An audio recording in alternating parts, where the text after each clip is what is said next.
Okay. Hola, buenas tardes a todos. Bienvenidos.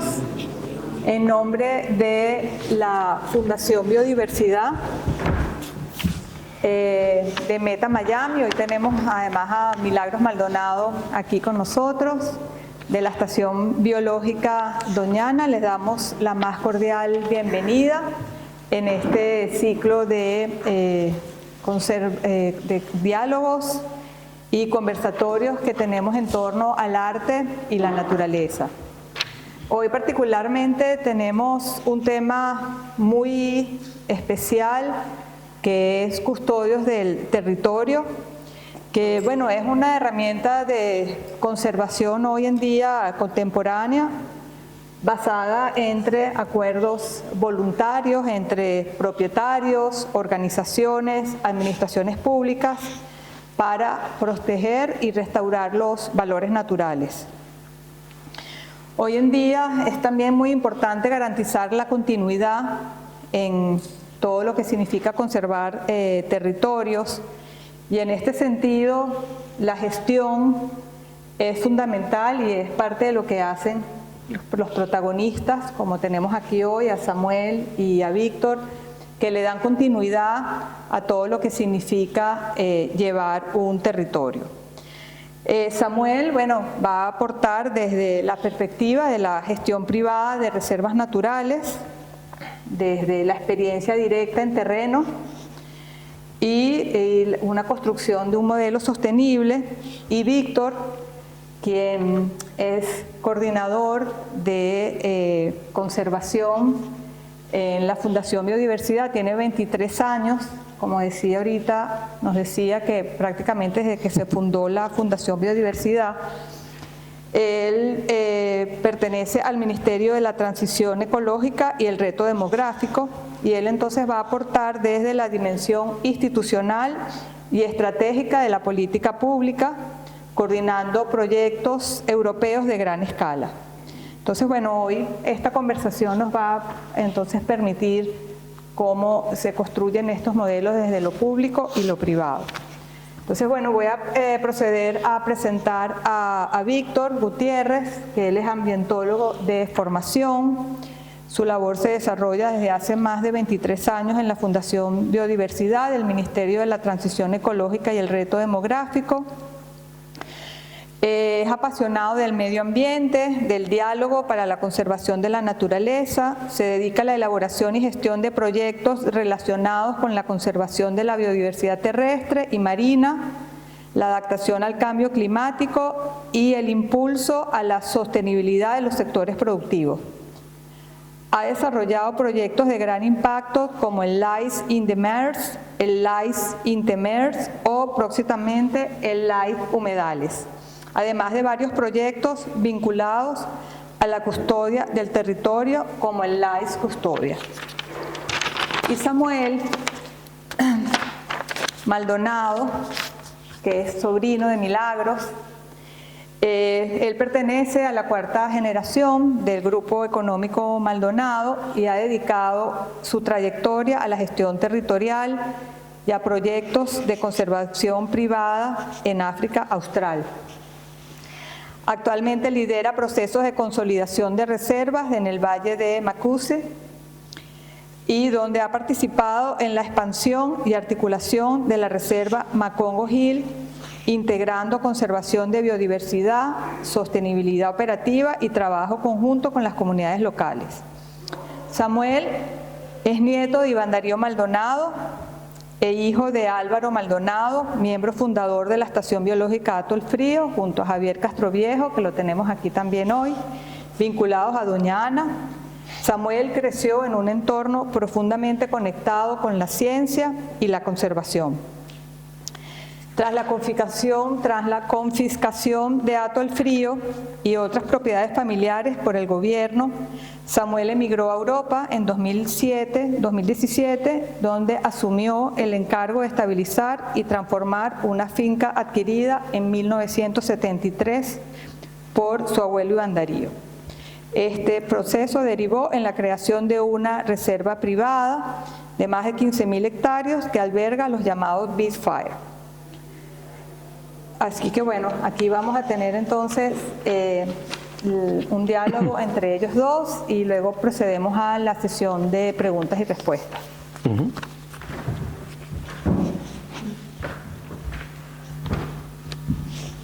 Vamos a darle la entrada a Samuel. Sí, muchas gracias. Si podemos poner la presentación. Yo no sé si me sale mejor. Muchas gracias por la introducción y bueno, un placer compartir aquí la tarima con Víctor. Conocimos brevemente, pero es muy importante este tema porque el custodia del territorio requiere todas manos a la obra por la parte del sector público como la parte del sector privado.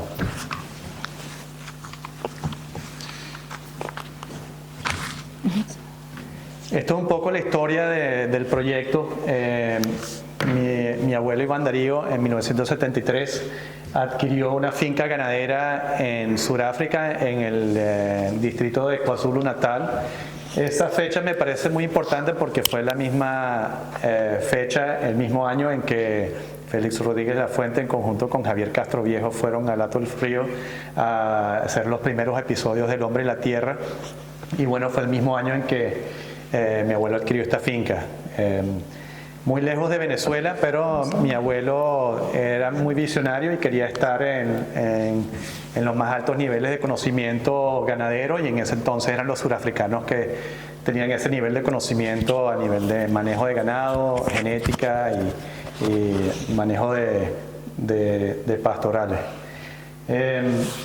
La finca es de 6.000 hectáreas y mi abuelo tenía la visión de poder traer a sus equipos de trabajo de Venezuela para que vinieran a aprender el inglés y pudieran también aprender el más alto nivel de conocimiento sobre el manejo del ganado. Lamentablemente la distancia no logró que esa visión fuera realidad, pero a través de los años tuvimos un socio y mientras el socio manejara la finca la mantuvimos. Lamentablemente el socio en algún momento se enfermó y después mi tío Juan Maldonado se mudó de Venezuela para ir a recuperar la finca y gestionarla como una finca ganadera. Ya la finca, lamentablemente, por las condiciones de la zona, también siendo rodeado de todos nuestros vecinos, tienen fincas Big Five. La gestión ganadera fue muy difícil por la amenaza de las enfermedades y de los depredadores de los vecinos, y le costaba, y no se autosostenía de manera financiera. Y mi familia me preguntó, ya mi tío Juan se quería jubilar, ya tenía 17 años trabajando en la finca y quería un relevo, y me preguntaron si yo quería involucrarme para ver qué hacemos con la finca, si había una manera de que lograr que se pueda autosostener de manera financiera, o si no, la vendemos.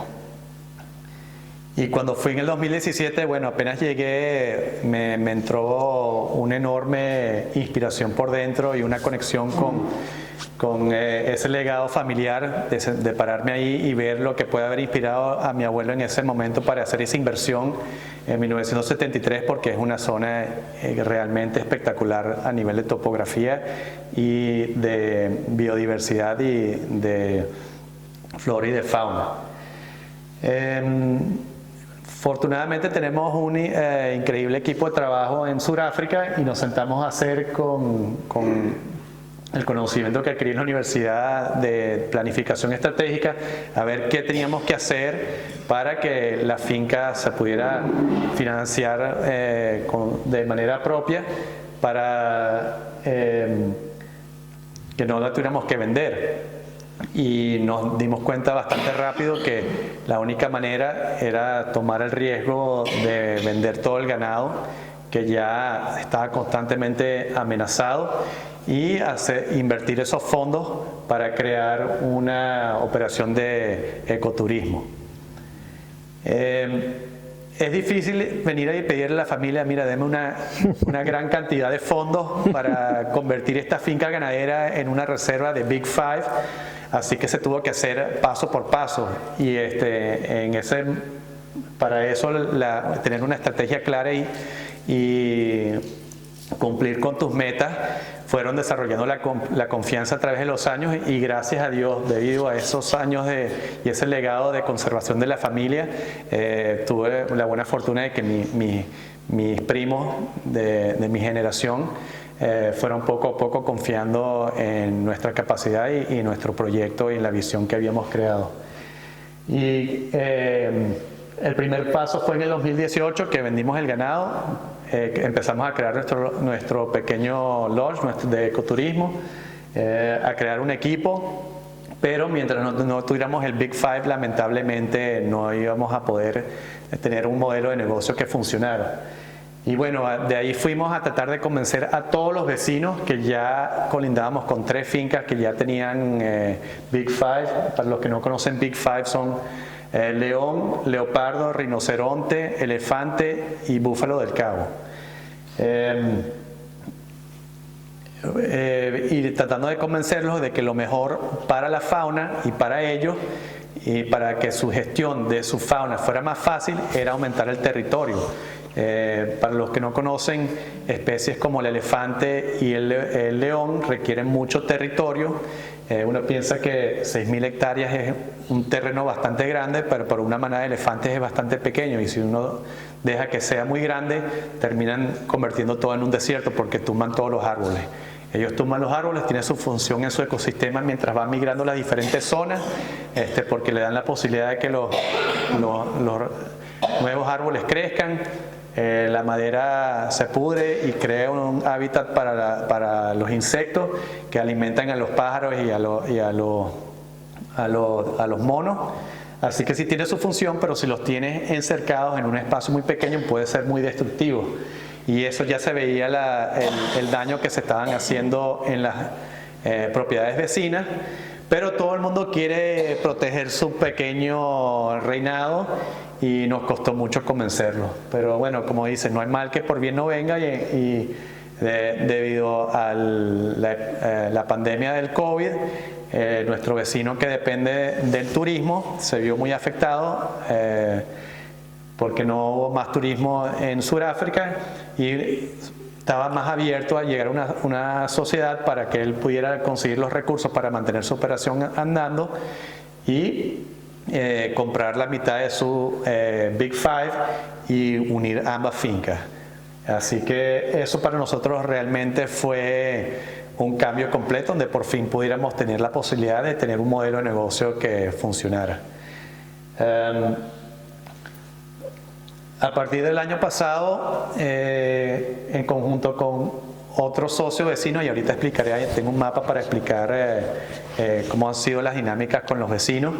Una de las propiedades se vendió a una miembro de una familia surafricana empresarial muy exitosa, que también es joven, es de mi edad y tiene una visión más apuntada hacia la conservación, y estamos mucho más alineados en nuestra visión de lo que queremos crear con respecto a un espacio de conservación. Y con esa persona, a pesar de haberlo conocido solo una vez, tomamos el riesgo de asociarnos para tratar de comprar las últimas propiedades en manos privadas que eran de agricultura, que estaban alrededor de la finca, con la creación del Westlink Pty, y compramos 6.500 hectáreas de terreno que son de ganadería, pero también que se habían deteriorado a través de los años. Y con eso, en conjunto con nuestro socio con el que compramos estas 6.500 hectáreas, ya con las 17.500 hectáreas de su reserva, más las 6.500, más las 13.000 que tenemos nosotros, creo que en el próximo 2 años, porque a pesar de que ya todos estamos alineados, requiere un periodo de entender las dinámicas de la zona, de permisología, para unir toda la reserva, pero creo que para el 2027 debemos haber acumulado una área protegida privada de conservación de 35.000 hectáreas. Aquí, como pueden ver en el mapa, estos somos nosotros. Este es nuestro primer socio, que es Makuzi Falls, con el que hicimos nuestra primera unión de las propiedades. y después este es mi nuevo socio, todo lo que tiene MP, que es una finca de 17.500 hectáreas.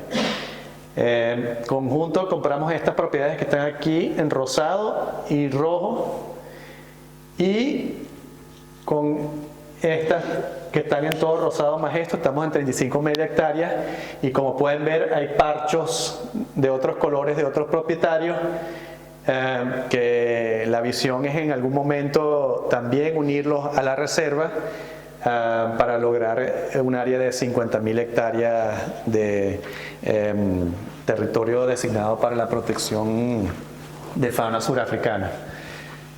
Aunque uno ve que tiene sentido común que estas personas se unan a la gran reserva, como había dicho antes, todo el mundo quiere proteger su pequeño reinado y cuesta mucho tiempo convencer a estas personas para que entiendan el valor que tiene hacer este tipo de labor, pero con un poco de paciencia y con mucha fe estoy seguro que los vamos a poder convencer para crear esta reserva en la zona. Ya acumulando esta cantidad de territorio, ya estaríamos como la segunda reserva más grande de la provincia de KwaZulu-Natal, después de Xhluxluwi en Mfolozi, que es el parque nacional segundo más viejo después de Yellowstone en los Estados Unidos del mundo.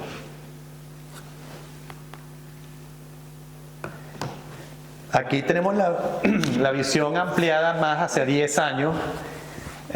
Aquí estamos nosotros y con nuestro plan de gran reserva a corto plazo, pero la visión que hemos creado con nuestro nuevo vecino es que la distancia entre nuestra reserva y el Parque Nacional Itala que le pertenece al Estado son solo 20 kilómetros. Y aquí hay una serie de propiedades privadas donde queremos crear un corredor para después unir ambas partes y crear una reserva de custodia para la fauna de 100.000 hectáreas. O sea, este es el sueño a largo plazo. Ya cuando uno acumula, no solo las 50.000 es un buen comienzo, pero ya cuando llega a las 100.000, ya todo la dinámica entre los diferentes animales ya entra en su equilibrio normal. Cuando uno tiene una finca pequeña hay que manejar las poblaciones de las diferentes especies de una manera muy artificial, que por los momentos ayuda a que las especies perduren, pero a largo plazo lo ideal es que todo entre en su equilibrio. Entonces este es el gran sueño de nosotros y nuestra gran visión, que estuve la semana pasada, que acabamos de crear esta semana pasada, que tuve 2 días de sesión estratégica con un facilitador para ayudarnos a entender cuál va a ser nuestra visión, cuáles son nuestros valores compartidos y cuáles son nuestros principios que nos van a guiar, porque para lograr esto tenemos que unir propietarios de tierras privadas, comunidades en la zona y también el Estado, porque esta es una empresa del Estado. Y tengo que decir que en Sudáfrica las entidades del Estado nos han apoyado muchísimo en lograr nuestras metas. Tienen un sistema de declaración de tierras privadas como áreas protegidas que nos protegen contra las declaraciones de minería, y inclusive nos dan incentivos fiscales para incentivar que las empresas privadas y las reservas privadas tengan sentido económico. Nada más compartir algunos de los proyectos que estamos llevando por los momentos. Bueno, una foto del Big Five, todas las he tomado yo en mis visitas. Esta fue la semana pasada, tomé esta con los elefantes a 10 metros de la casa de nosotros. Y estamos llevando proyectos como son la de la recuperación del guepardo del sudeste africano, en conjunto con ONGs que nos ayudan a identificar los diferentes sujetos que se van a ser soltados en nuestra propiedad. Estoy especialmente orgulloso del proyecto que hicimos con el Wildlife Fund, con el World Wildlife Fund, el Black Rhino Range Expansion Project. donde estamos también reintroduciendo al rinoceronte negro, especie en la lista roja crítica de extinción. Es un programa muy bonito, muy exitoso, que ha logrado incrementar la cantidad de la población del rinoceronte negro. Y bueno, tuve la increíble buena fortuna de estar en el momento que llegaron a soltar a los rinocerontes. Y con todo lo que está pasando en el mundo, a veces es difícil mantenerse optimista, especialmente en los temas de conservación, pero cuando uno va y ve el ejército de gente que está trabajando para preservar esta especie, realmente le da a uno una enorme esperanza y orgullo. Bueno, ese es el fin de la presentación. Para nosotros realmente lo que estuvimos discutiendo en nuestra sesión estratégica con nuestro vecino es que nuestra misión es demostrarle a Sudáfrica y eventualmente al mundo que la conservación puede ser un modelo económico que puede competir con la minería y puede competir con el desarrollo urbano y puede competir con la agricultura, para darle un valor económico que incentive a la gente que le dedique más tiempo y recursos a la conservación.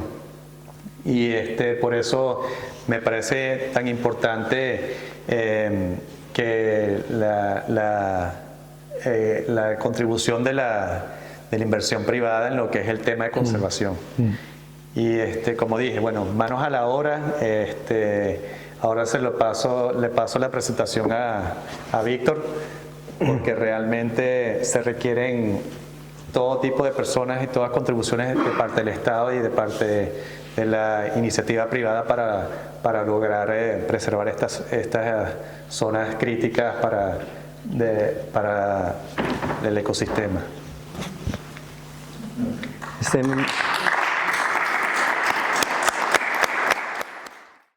¿no? Un poco. Bueno, buenas tardes a todos y todas. Muchas gracias, Samuel. La verdad es que hablar ahora, después de Samuel, de ver estas fotos, que a mí lo único que me entran ganas es de ir corriendo no, pero ir lo más rápido posible allí. La verdad es que es difícil, pero espero que la introducción que me había hecho Natalia, muchas gracias Natalia, de la visión institucional no sea sinónimo de aburrimiento, ¿vale? Voy a intentar dar un poco el marco en el que trabajamos. Muchas gracias a todos y todas por acompañarnos hoy en este conversatorio, que además a mí me trae a una palabra hoy hablando de lo que vamos a hablar, que es de custodia del territorio, a una frase que se utiliza mucho en el movimiento de custodia en España, que es conversar para conservar. Y yo creo que esa es una de las primeras cosas, ¿no? Y una de las esencias de la custodia del territorio, o al menos como yo la he vivido. Muchas gracias a la Fundación Meta Miami por invitarme a estar hoy aquí. Bienvenidos a nuestra sede de la Fundación Biodiversidad, que la tenemos en cesión y que intentamos, como veis, sacar ahora otro tipo de iniciativas de las que hablaré ahora un poco. Y nos ha parecido que era muy interesante darle un poco de vuelco a la actividad de esta sede de la Fundación para emprender una línea de trabajo que teníamos mucho tiempo ganas de impulsar, que es esta de arte y naturaleza, otra forma de hacerle llegar la importancia de la biodiversidad, de la conservación de la naturaleza a la sociedad de una manera diferente y probablemente mucho más impactante. Para los que no nos conozcáis, la Fundación Biodiversidad es una fundación pública, es una fundación del Ministerio para la Transición Ecológica y el Reto Demográfico, que básicamente tiene como misión intentar hacer de puente, de nexo de unión entre las políticas públicas de medio ambiente y la sociedad civil, ¿no? Que esto, que suena así como muy grandilocuente, en la práctica lo que hacemos es, por un lado, financiar proyectos de terceras entidades, ONGs, academia, empresas, prácticamente cualquier elemento de la sociedad que se dedique al medio ambiente. Intentamos financiar proyectos. Al principio era muy dirigido solo a biodiversidad terrestre y marina. Ahora hemos abierto en los últimos años varias líneas de trabajo. Trabajamos en economía circular, renaturalización de ríos, de ciudades, de bioeconomía, para darle un nuevo impulso también a la conservación. Y por otro lado también hacemos lo que denominamos proyectos propios, que son proyectos que coordinamos o que ejecutamos con terceros y que es un poco la línea de custodia del territorio en la que trabajamos, ¿no? O sea que para mí es un placer hoy que nos acompañemos, Samuel, que estés aquí, me ha encantado oír vuestra historia y voy a intentar dar un poco esa visión de dónde estamos un poco o cuál es la línea de trabajo que desarrollamos y cuál es el estado de la custodia del territorio como una herramienta de conservación de la naturaleza ahora mismo en España. Para muchos es conocido, pero para otros no, y yo creo que es importante empezar por ahí, porque hay, desafortunadamente buena parte de la sociedad no lo conoce. España es el país con más biodiversidad de Europa. O sea, tenemos más de 63.000 especies, el 50% de la fauna, el 80% de las especies vegetales a nivel europeo. Tenemos una importantísima red de espacios naturales protegidos que ya cubren prácticamente el 30% del territorio español y el 23% de la parte marina, y toda esa riqueza de biodiversidad siempre creo que por un lado es un orgullo el poder tenerla, pero por otro lado es una responsabilidad enorme de conservarla a efectos, diría, europeos, pero también en cierto modo planetarios, porque como bien sabéis, España dentro de lo que es la Unión Europea lo es, pero además el Mediterráneo es uno de los puntos calientes de biodiversidad a nivel mundial, ¿no? Y todo esto además en un contexto en el que nos encontramos donde ahora mismo se está viviendo una triple crisis planetaria, más allá de todas las que montamos luego los humanos de guerras y otro tipo de cuestiones, pero estamos viviendo la más conocida, que es la crisis por el cambio climático, la menos conocida, pero igual o más importante, crisis de biodiversidad, y todo esto aderezado con una crisis de contaminación por plásticos, por gases, que pone una situación realmente a nivel planetario bastante preocupante, ¿no?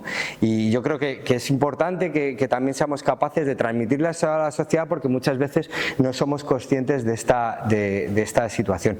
Ante esta crisis y ante esta situación o este contexto un poco de que España tiene una gran responsabilidad en la conservación de la biodiversidad a nivel europeo y a nivel mundial, surge también, claro, la situación que durante muchos años, que históricamente la administración, como garante de un bien público o de un bien común como puede ser la biodiversidad, tiene que ser responsable de su conservación, pero evidentemente es imposible que lo pueda hacer, ¿no? Y aquí surgen, yo creo que ya cada vez de una forma más aceptada en las últimas décadas, pues todo un contexto de acuerdos internacionales donde se pone en relevancia la necesidad de implicar a distintos agentes de la sociedad en esta, yo creo, importante y noble labor de conservación de la biodiversidad. Por cierto, las imágenes que vais viendo aquí, la mayoría de ellas están en contextos donde hay acuerdos de custodia del territorio, de los que voy a hablar más adelante. Muchas de ellas reconoceréis lógicamente las especies y en muchos casos también los contextos geográficos, ¿no? Bueno, pues en este contexto, decía, de necesidad de aliarnos con distintos agentes para la conservación de la biodiversidad, que está planteado pues desde las propias y ahora no muy apreciada mediáticamente Agenda 2030 con los ODS, donde uno de los parámetros que más plantea es la necesidad de generar alianzas, pasando por el propio Pacto Verde Europeo, por todas las estrategias de la UICN. En todas ellas se remarca esa necesidad que también marcaba Samuel de colaborar, ¿no? De la necesidad de corresponsabilizarnos todos de la conservación de la biodiversidad. Bueno, todo ese contexto de necesidad de gobernanza, aterrizado ya un poco en el contexto más español, genera también la necesidad de tener otro tipo de herramientas con las que poder trabajar de una forma más sencilla. Y aquí surge un poco esto que denominamos custodia del territorio, ¿no? La custodia del territorio, que por decirlo de una manera más sencilla, es básicamente, o tal y como se está articulando en un contexto más europeo, es la posibilidad de generar acuerdos voluntarios entre tenedores de terrenos o de derechos de los terrenos y entidades sin ánimo de lucro, que pueden ser de muy diverso tipo. Tanto puede haber propietarios públicos o privados como puede haber entidades sin ánimo de lucro públicas o privadas, ¿no? Como una herramienta que no proviene de una obligación, sino que lo que se constituye es en la capacidad de hacer voluntariamente acuerdos para poder mejorar la conservación de la biodiversidad, ¿no?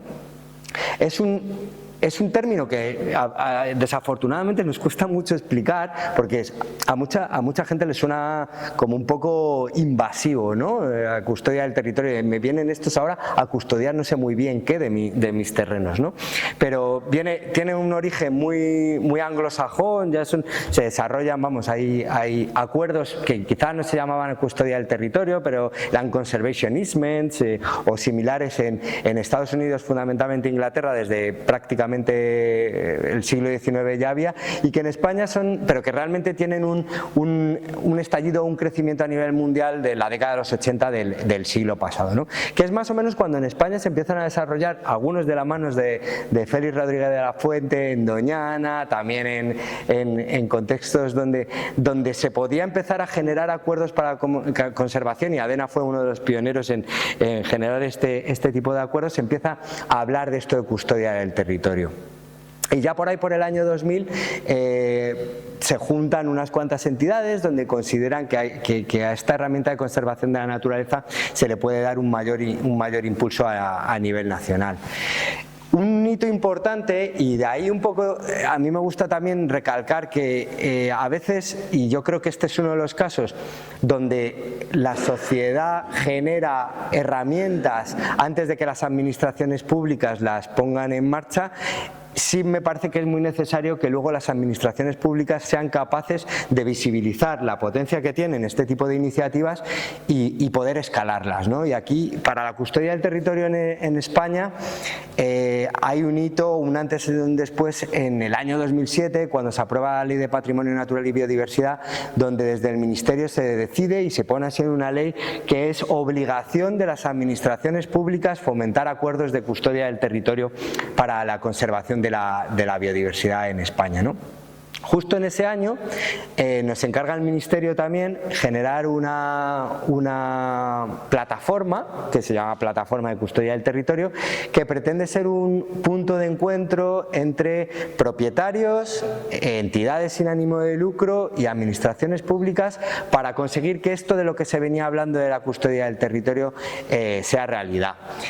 Desde la plataforma, ¿qué hacemos básicamente? Bueno, pues más allá de encuentros, tenemos publicados 50 estudios de muy diverso tipo, todos muy dirigidos a cómo incrementar este tipo de acuerdos a nivel nacional. Tenemos una lista de distribución que, si alguien está interesado, ya tiene más de 600 suscriptores, donde tanto propietarios como entidades como administraciones hablan sobre este tipo de iniciativas.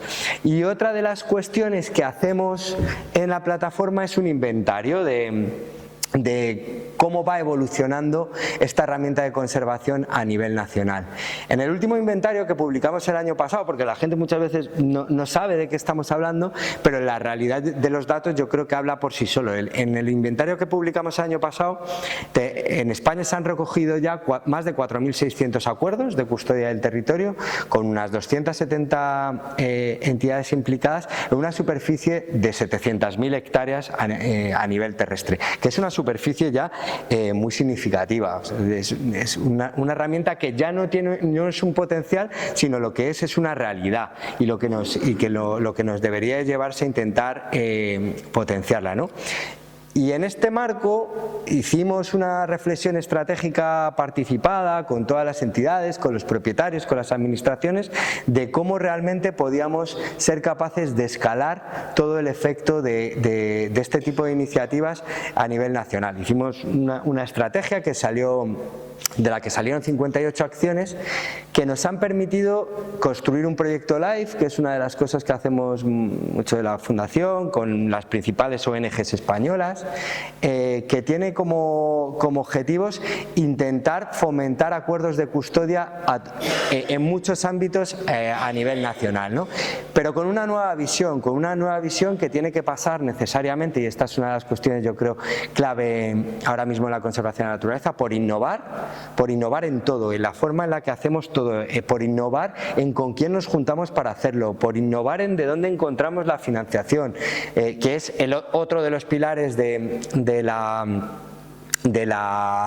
este proyecto, que es ser capaces de ver dónde podemos conseguir financiación para este tipo de iniciativas de una manera lo más imaginativamente posible y utilizando también incluso mecanismos financieros que puedan tener esa innovación. Y con un tercer pilar que también me parece muy importante y que a veces creo que no acertamos tanto en la conservación en España, no es el caso de Doñana, que siempre ha tenido, de la estación biológica, que siempre ha tenido eso en su espíritu, y yo creo que hoy es una buena muestra, que es la internacionalización. Es decir, ser capaces de traernos experiencias que se están desarrollando en Sudáfrica, en Australia, en Estados Unidos, en Inglaterra, pero también ser capaces de trasladarle al exterior que este modelo que se está generando en España y del que ya se está prestando mucha atención por Bruselas es un modelo que puede servir para implicar a la sociedad en sus distintos ámbitos en la conservación de la biodiversidad, ¿no? Bueno, con este proyecto lo que pretendemos es fundamentalmente eso, tratar de que esta herramienta, que por cierto además ahora en un contexto también legislativo en el que lo que se ha planteado un nuevo reglamento de restauración de la naturaleza, bueno, se ha planteado, no, está aprobado el reglamento, se está construyendo una gran infraestructura de restauración de la naturaleza en España y a nivel europeo, puede ser una herramienta de mucha utilidad.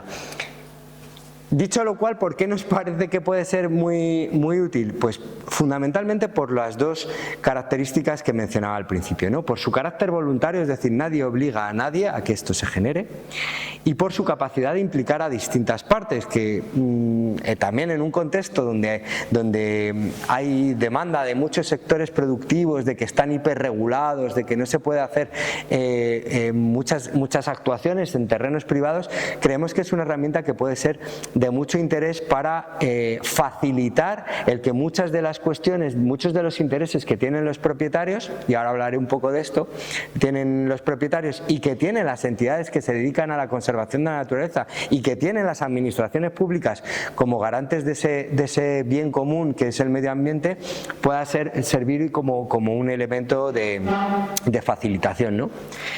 Me refería ahora a los intereses de los propietarios. Hace unos años, en el marco de esta plataforma, hicimos en colaboración con una de las grandes redes de custodia del territorio, que es la Xarxa para la Conservació de la Natura en Cataluña, hicimos un análisis de cuáles eran los intereses que tenían los propietarios para generar estos acuerdos.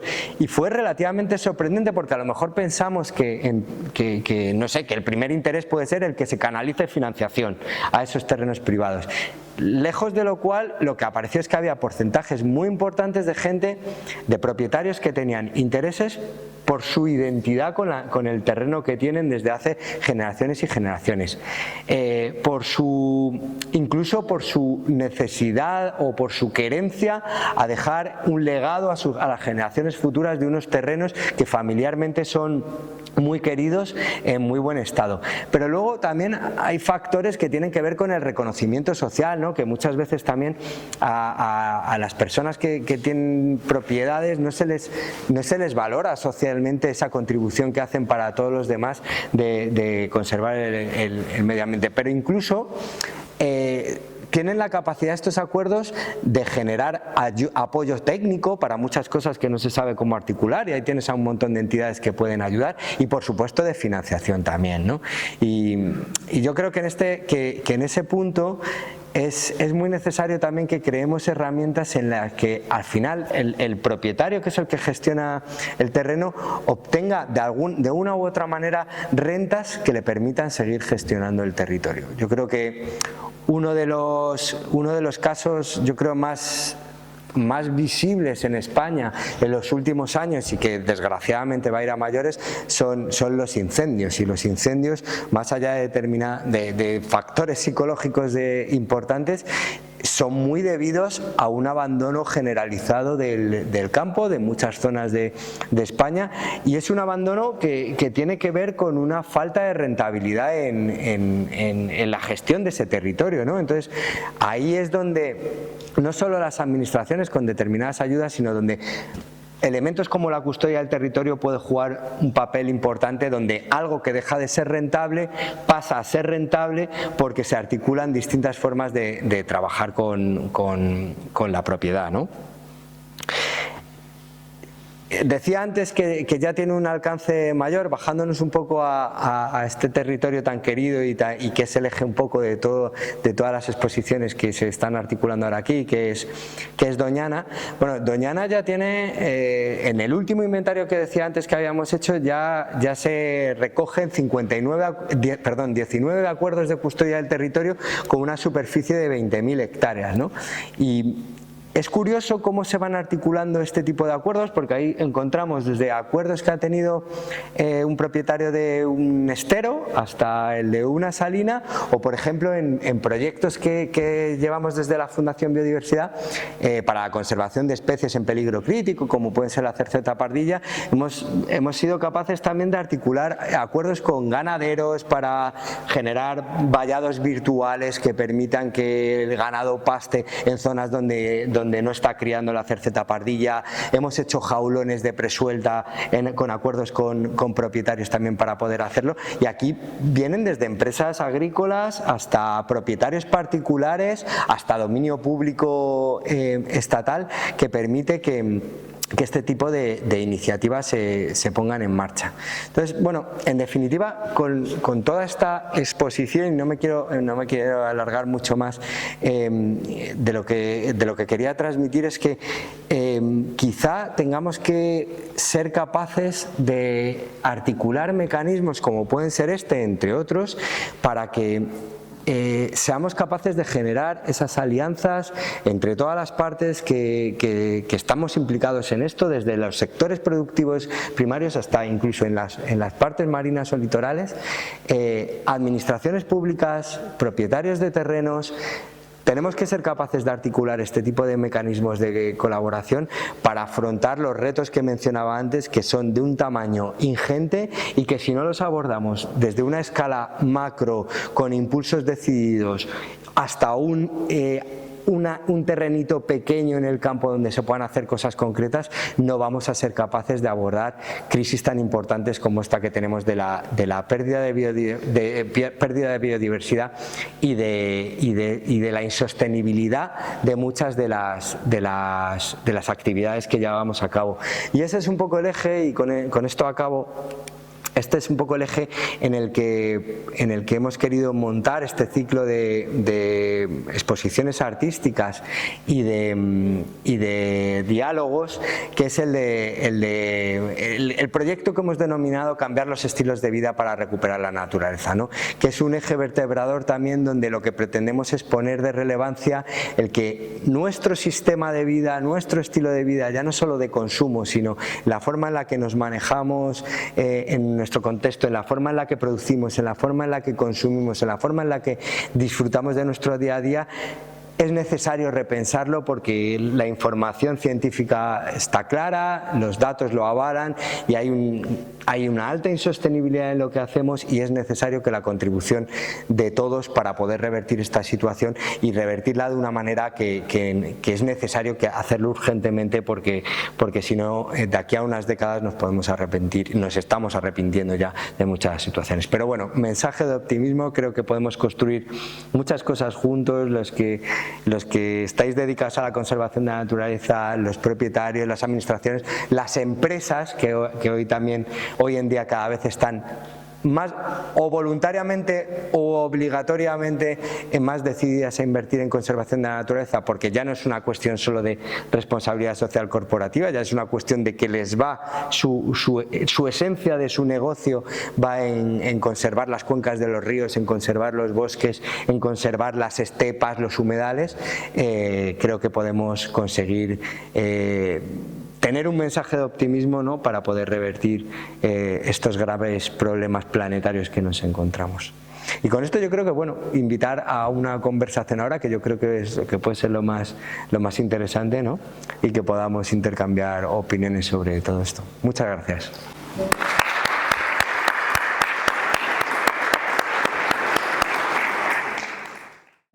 Entonces, a generar el diálogo entre ustedes y los ponentes, que me envíen las preguntas. Desde el optimismo, porque no nos queda otra, ¿no?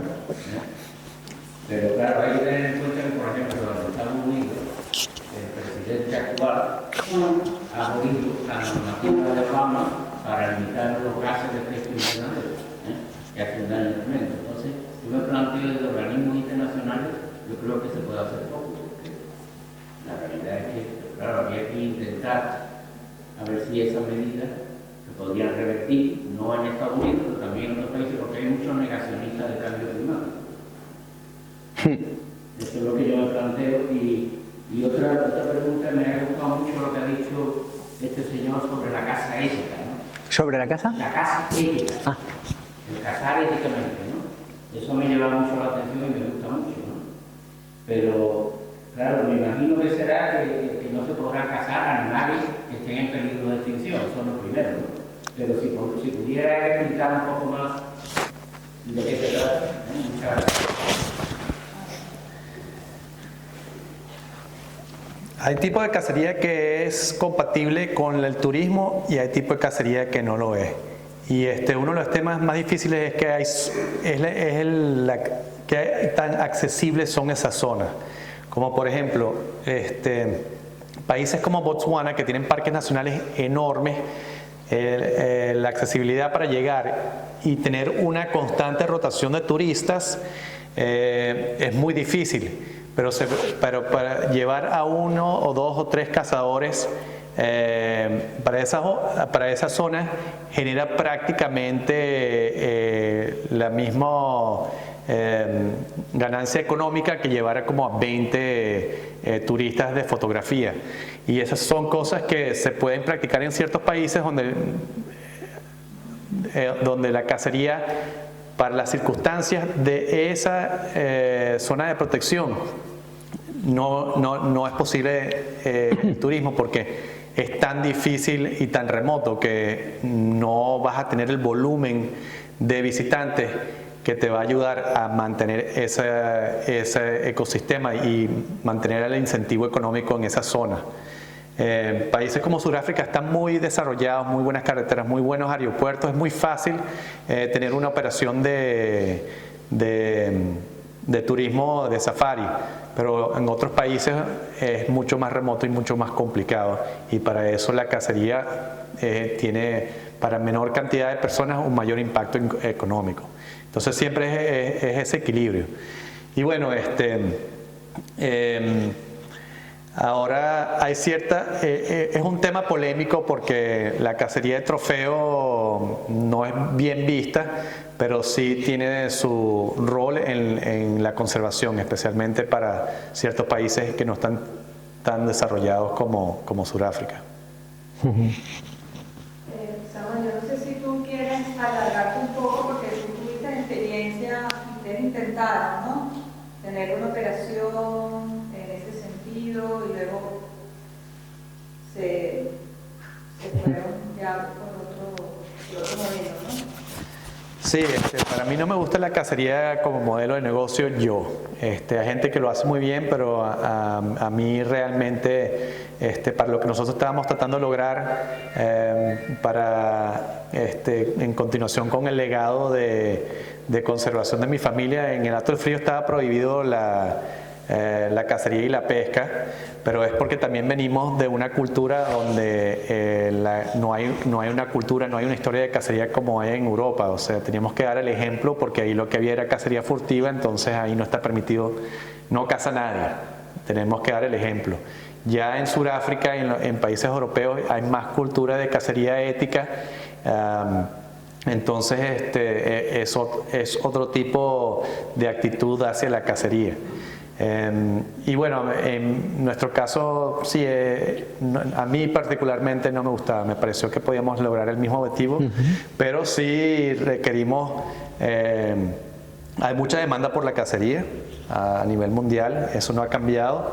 Y es una parte importante de nuestro modelo económico y complementa a los ingresos que nosotros tenemos, pero hay que hacerlo de una manera donde no afecte la experiencia de turismo.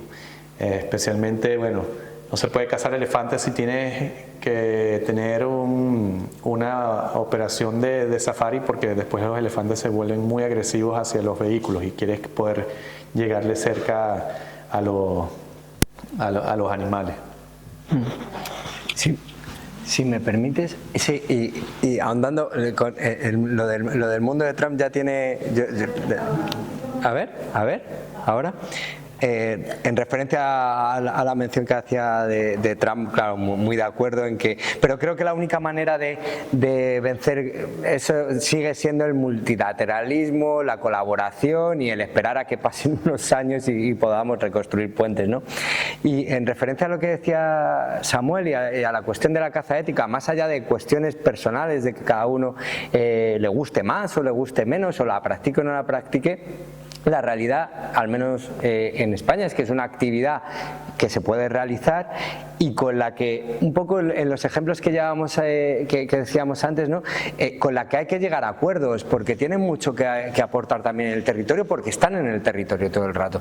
Y por ejemplo, en el caso que os decía del proyecto para hacer Cerceta Partilla que estamos, hemos hecho un convenio, un acuerdo de custodia también con la Federación Andaluza de Caza, porque hay un problema importante con el furtivismo, incluso a veces no solo con el furtivismo, sino con una caza, y a lo mejor eso sí que se puede meter aquí como caza ética, una caza que igual no tiene suficiente cuidado con determinadas especies y que no en el caso del furtivismo, que es una ilegalidad, sino en el caso de caza legal, por confusión con otras especies puedes estar al final perjudicando a una especie en peligro de extinción como puede ser la cerceta pardilla. Con lo cual hay establecer lazos de colaboración, yo creo que sigue siendo extraordinariamente necesario, y ponernos en trincheras creo que nos lleva a poco resultado, la verdad.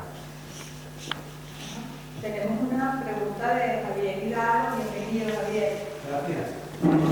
Yo quiero puntualizar y dejar muy claro, porque hay mucha confusión, especialmente en las ciudades, en el pueblo urbano, en las partes de las grandes poblaciones, acerca de la caza.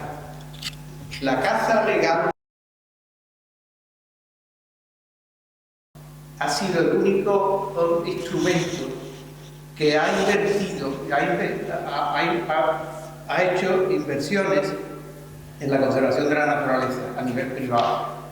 Dejo al lado los gobiernos y las instituciones públicas. Pero los cazadores son el único gremio que hasta hoy ha invertido en conservación. Es más, en mi país y en la mayoría de los países europeos, por decir todos, pero el mayor índice de biodiversidad se da en fincas privadas dedicadas al ejercicio de la caza. En Estados Unidos hay una organización que se llama Ducks Unlimited, que ha regenerado, es una organización de cazadores, que ha regenerado 1 millón de hectáreas de humedales, quizás más. Eso es muchísimo más que todo lo que han hecho los 100 y pico de gobiernos de los países que forman el convenio de Ramsar. Es decir, que una institución privada como es Ducks Unlimited ha conseguido regenerar muchas más hectáreas para la vida salvaje que lo que han hecho todos los miembros del convenio de Ramsar, que son gobiernos de diferentes países de todo el mundo. Entonces, Que quede claro que hoy por hoy la caza sigue siendo el mejor instrumento de conservación que hay. Que a unos les guste y que a otros no, pues eso ya es como la religión o como los toros, como la tauromaquia. Pero eso es un hecho muy claro. Y si quieren ustedes consultar datos, hay un estudio que hace unos meses ha publicado una organización española que se llama Artemisa, una ONG. No, bueno, no es una ONG, es una institución sin ánimo de lucro, pero no es exactamente una ONG. De cualquier forma, ha hecho números, ha hecho unas investigaciones y resulta que la caza en este país contribuye con 6.000 y pico de millones de euros al año para la economía del país. Y además, no recuerdo los datos, se pueden ver fácilmente, pero no, era un importantísimo número de empleados lo que tiene la caza en su nómina. Y después hay otra cosa que quiero aclarar. La caza furtiva no es caza. La caza furtiva es delincuencia. Igual que los tirones que te dan en las calles de Sevilla cuando sales a caminar por la acera y te arrancan el bolso o la bolsa que llevas en la mano o lo que sea. Eso es delincuencia. No hay caza furtiva. Hay delincuencia en el campo, pero no es caza. Y le pregunto a Samuel Ramírez, una estación biológica. Sí, recrea no, esa es la inspiración de tu abuelo y la experiencia que hemos tenido en el Alto Frío, que a mi juicio, no es porque sea científico, sino porque me parece que es una bandera muy interesante de también a la sociedad, la generación de conocimiento, ¿no? Desde el ámbito privado. No, esa es para mí una gran visión y bueno, de mi viaje vine con una mejor idea de cómo hacerlo realidad, porque yo veo, tiene muchos aspectos positivos, pero primero, mientras más información científica tenemos sobre el territorio, mejor decisiones de gerencia del territorio podemos tomar, por un lado. Y por otro lado, gracias a la Estación Biológica Hato el Frío, para mí me parece en inglés se dice unique selling point, no sé cómo se dice en español, como una particular que le podemos ofrecer a nuestros turistas, el contacto con los biólogos, porque ese me parecía que era algo muy especial que hacía la Estación Biológica, que podía ir turistas y podían ver el trabajo que estaban haciendo los biólogos y podían compartir con ellos y entender un poco de los estudios científicos que ellos estaban haciendo, que me parece que sería algo muy interesante que podemos ofrecer para diferenciarnos de nuestra competencia con los otros lodges que nada más van y manejan a la gente. Me parece que ese contacto educativo es muy importante. Así que bueno, yo estuve reunido con Javier, mañana me voy a reunir con Eloy porque creo que hay un proyecto ahí donde se puede hacer en realidad. Para mí esa parte es muy importante, continuar ese vínculo, porque siento el bien que le ha hecho al mundo, que le ha hecho el conocimiento de los humedales en Latinoamérica, que le ha hecho de compartir las mejores prácticas de conservación, que me ha inspirado a mí a continuar el legado de conservación. Y como en Ende me parece una fuerza que sigue multiplicando y teniendo influencia positiva a través del mundo. Así que eso está en camino, no te preocupes, eso es parte de los planes. En esa gobernanza, ¿no? Ese intento de la gobernanza general del territorio, de la naturaleza también, con la connivencia de todas las administraciones. Acabamos de terminar un proyecto que habéis oficiado con la Fundación, que se llama Pacto, que es Paisaje y Conocimientos Tradicionales, en lo que hemos estudiado todos los conocimientos que pueden ayudar a mitigar el efecto del cambio climático, desde el reparto de las aguas, los itinerarios de los productos donde se consumen, los itinerarios del ganado, las causas de los fuegos últimamente, las nuevas economías que están surgiendo en relación al fuego, porque verdaderamente se está generando por las empresas privadas, hay mucho que hablar, sobre todo si hablamos del norte de España. Y que el conocimiento tradicional hace mucho la recuperación de todas esas técnicas, ¿no? Y esos saberes de manejo del territorio hace mucho por mitigar, por lograr la salvaguarda de los aspectos también naturales. Total.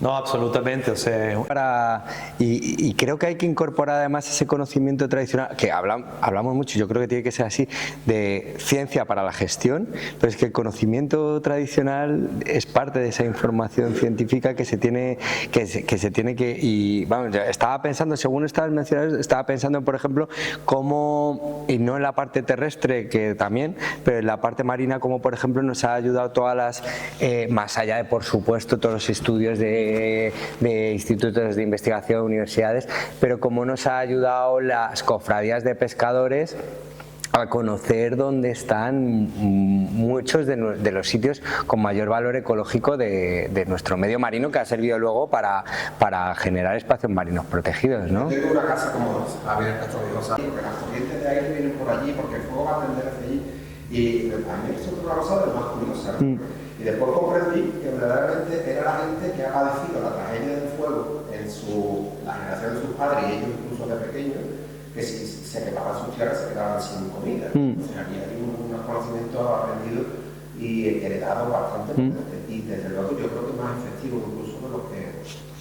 Puede ser, seguramente. Sí. Con una subcontrata de Total.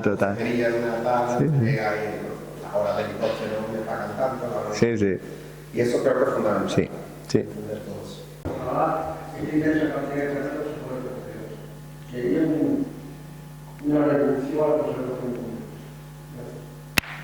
Sería también interesante que pudieras desarrollar alguno de los retos, Samuel, a nivel vamos a decir, a nivel operativo. Creo que has tenido temas con sensores y todo lo que ha significado, todo ese proceso personal, el tema de la cerca. Si pudieras desarrollar un poco más eso. ya no entendí la pregunta. Si pudieras desarrollar más algunos de tus retos que has tenido que afrontar a nivel operativo. Por ejemplo, me acuerdo de un proceso que tuviste que hacer con sensores para poder evitar la caza. Y creo que uno de sus retos también es otro tipo de estudios, ¿no? De otros animales, aparte de los Big 5 que forman parte. Sí, bueno, uno de los retos más grandes que tenemos la amenaza de la cacería furtiva o de la delincuencia con respecto a los rinocerontes, y lo que nos estamos dando cuenta ahorita es que sospechamos que por la guerra en Ucrania la tecnología de drones se ha vuelto muy económica y muy avanzada, entonces ya las bandas criminales pueden volar un dron con cámaras termales y identificar mucho más fácil dónde están los rinocerontes. Entonces siempre son bandas que están muy bien financiadas porque el valor de cuerno de rinoceronte vale más por kilo que el oro, y son muy bien financiados y muy organizados, y eso es una constante cómo nos mantenemos actualizados con las amenazas actuales. Eso es uno de los retos más grandes que tenemos. El otro es que tenemos que cambiar la mentalidad de las comunidades alrededor, porque siempre ha sido la ganadería el factor que mueve la economía, y se ha incrementado la pobreza porque esas fincas, debido al impacto de las enfermedades, se ha ido deteriorando la ganadería y ha incrementado la pobreza, pero ellos no ven como apoyando a la conservación y a la cacería responsable y al turismo de safari, va a reemplazar esa agricultura ganadera. Entonces, cambiando un poco y logrando ganar la confianza de nuestras comunidades aledañas, va a ser una tarea bastante importante. Pero bueno, hay muchos aspectos muy positivos. O sea, los surafricanos tienen un conocimiento increíble en lo que es la gestión de fauna, el manejo de fauna, el manejo de todas esas grandes especies. Hay muchas ONG trabajando para preservar a la fauna, Y bueno, hablando del aspecto público, yo mencioné que somos declarados zonas protegidas. Y es un factor importante porque nosotros vemos con nuestros vecinos, vieron el parcho en el centro. Yo creo que a ellos les interesa más tener el Big Five como un símbolo de estatus y algo que ayuda a que su modelo económico de su safari sea importante, y no les interesa tanto asegurarse de que haya un equilibrio en el ecosistema. Entonces, cuando uno tiene la protección de zona protegida que te protege contra la minería y que te ayuda a incentivar,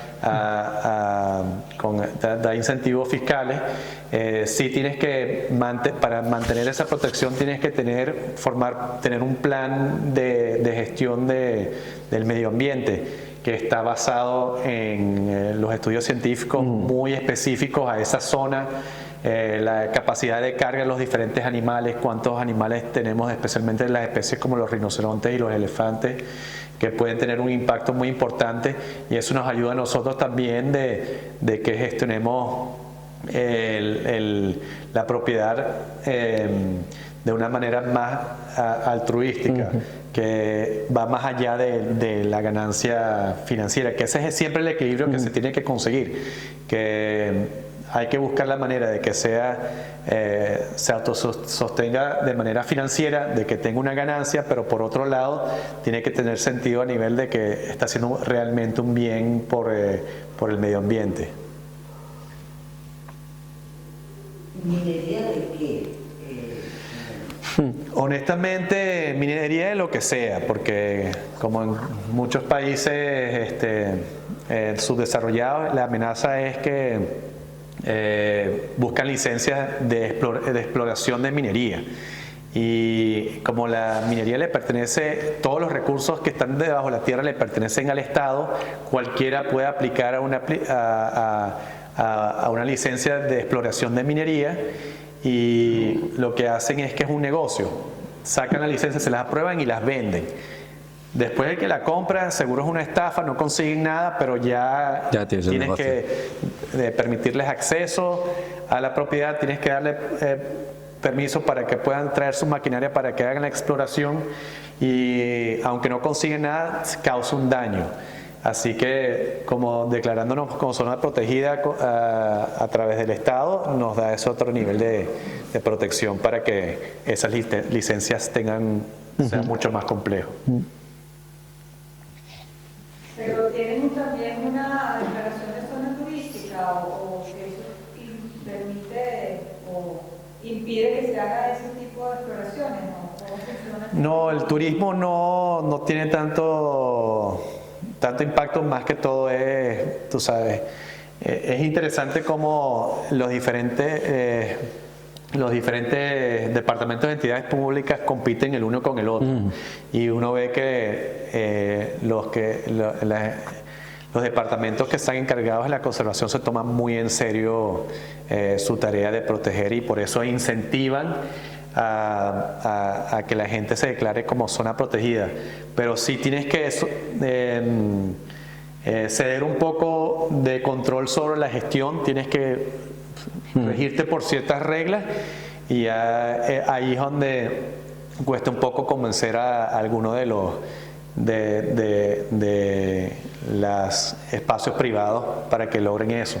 A nosotros nos ha funcionado, y esperamos, y a nuestro otro vecino también, sus 17.500 hectáreas son declarados como zonas protegidas, y esperamos que nosotros podamos demostrarte que se puede trabajar con el Departamento de Estado de la Conservación para lograr, y realmente nos han apoyado muchísimo, y ellos son de los que también empujan esta visión de conectar nuestro territorio, que es principalmente privado, en conjunto con comunidades, con el Parque Nacional de Itala, que crear ese corredor tendría un impacto importantísimo para la fauna de Sudáfrica, bueno, de África en general. Mientras más podamos acumular y designar territorio para la conservación, mejor. Ese territorio está muy despoblado, ¿no? ¿Qué población hay en todo ese territorio?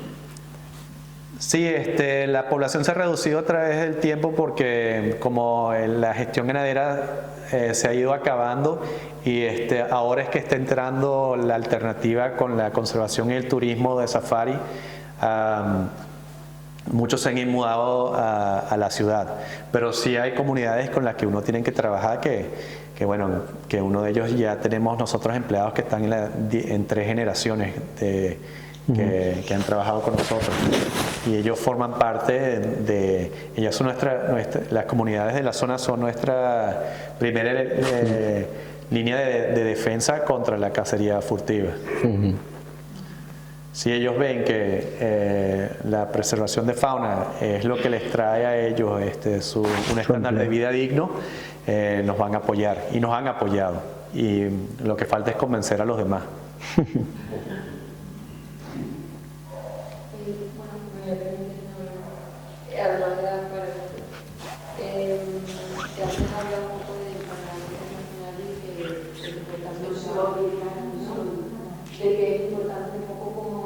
Atraer la atención, ¿no? de otros países dentro del estado del territorio. No sé si hay ejemplos concretos que sean especialmente atractivos para difundir un poco, ¿no?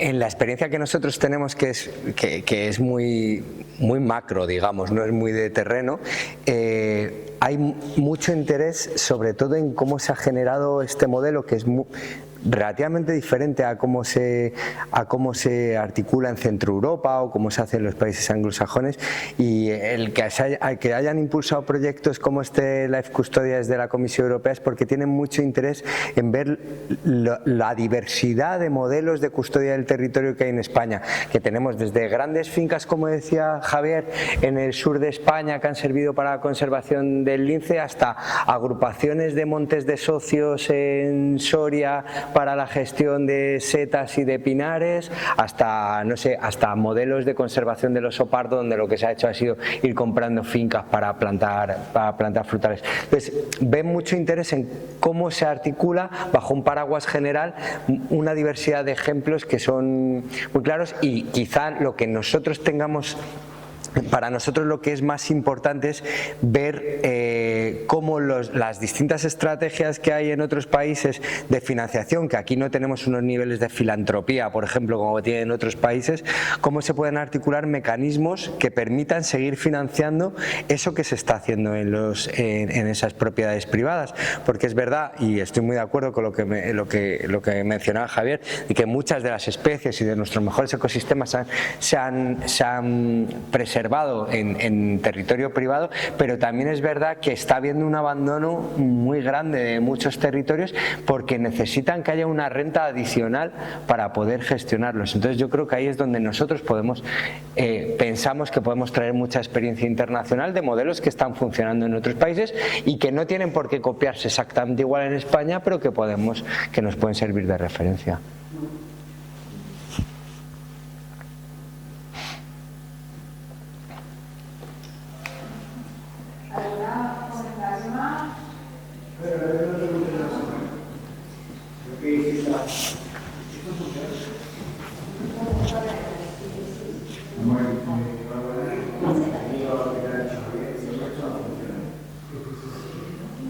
Una pregunta un poco técnica, porque yo hice la tesis sobre la conservación del lince ibérico y ahí hubo un cambio de paradigma, que fue la conservación activa, o sea, poner el bebedero, repoblar con conejo, o sea, no puedes no tocar, simplemente para preservar el vida con todos los impactos que tienen. Entonces, ¿qué conservación estáis haciendo vosotros allí?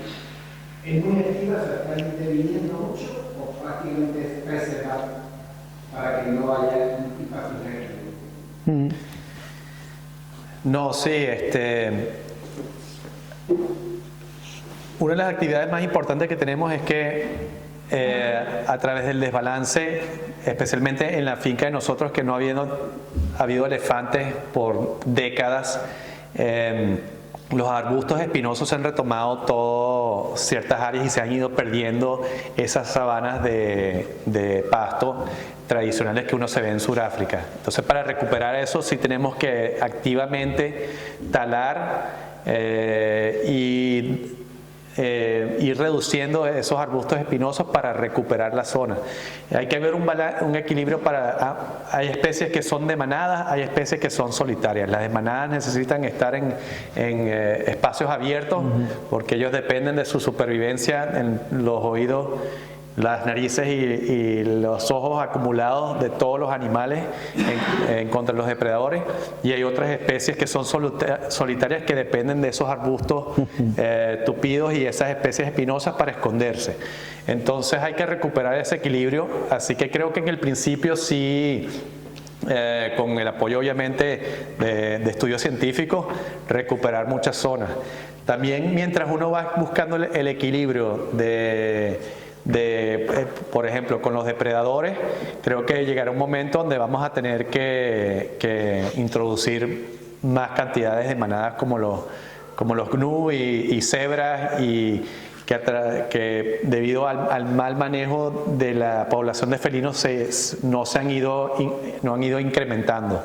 Así que siempre hay que tratar de trabajar con la gente que conoce, con los conteos, con la gente que hace los estudios del tipo de vegetación, para ir buscando la manera más inteligente y más efectiva de lograr que vuelva a su equilibrio natural. Habrá momentos donde somos acertados, habrá momentos donde no seamos tan acertados o no tan efectivos, pero esa es parte del proceso. Y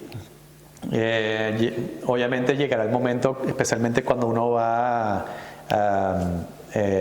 creando un área de cierto tamaño, que llegue a una masa crítica donde ya la meta es que todo entre en su equilibrio natural, que los elefantes mismos se encarguen de esos arbustos espinosos, porque ellos le dicen que son los jardineros de la sabana. Y bueno, pero por los momentos sí hay que recuperar, son años de agricultura e intervención que han afectado el equilibrio natural. En inglés se le dice rewilding, como que volver a ser salvaje, y esa es parte del proceso de recuperación de esa zona. No sé si contesté tu pregunta, pero...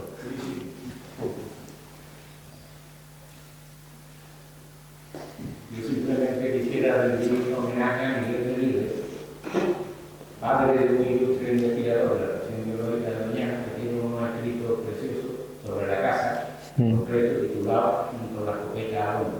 Entonces ahí te define cómo debe ser la caza.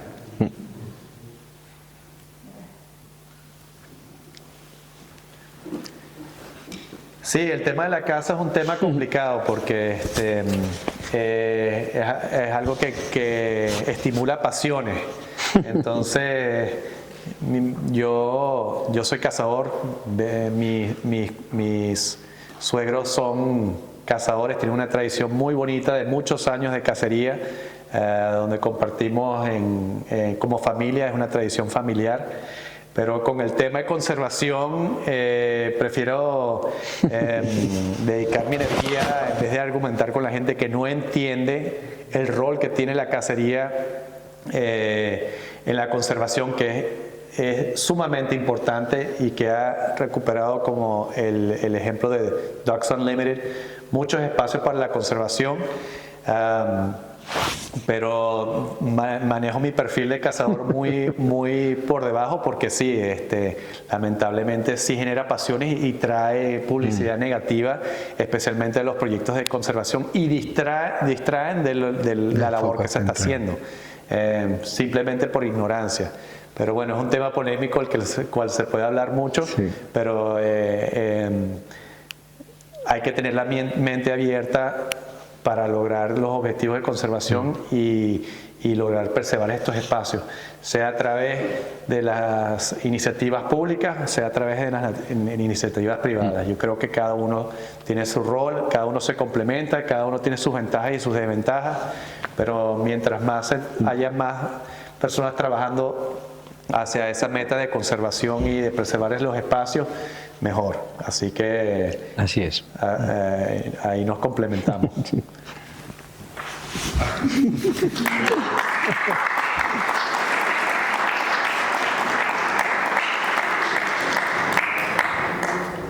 Bueno, si alguien tiene otro comentario. Bueno, muchísimas gracias a todos por haber venido. Muchísimas gracias, Víctor, por estar aquí. Samuel, que además vino de tan lejos para compartir su experiencia. Los invitamos entonces mañana. Culminamos mañana el ciclo de cine con la proyección de Doñana, donde el agua es sagrada, producida por Wanda Films. Vamos a tener participando al director Joaquín Gutiérrez Hacha, a José María Morales y al director de la Estación Biológica, Eloy Villa. Y también los invitamos para el próximo jueves 5 de marzo al conversatorio Doña Ana desde el aire, Batallas de Geometría, donde estaremos compartiendo con Héctor Garrido y Manuel García Ruiz. Los invitamos también a que vean la exposición y bueno, muchísimas gracias de nuevo.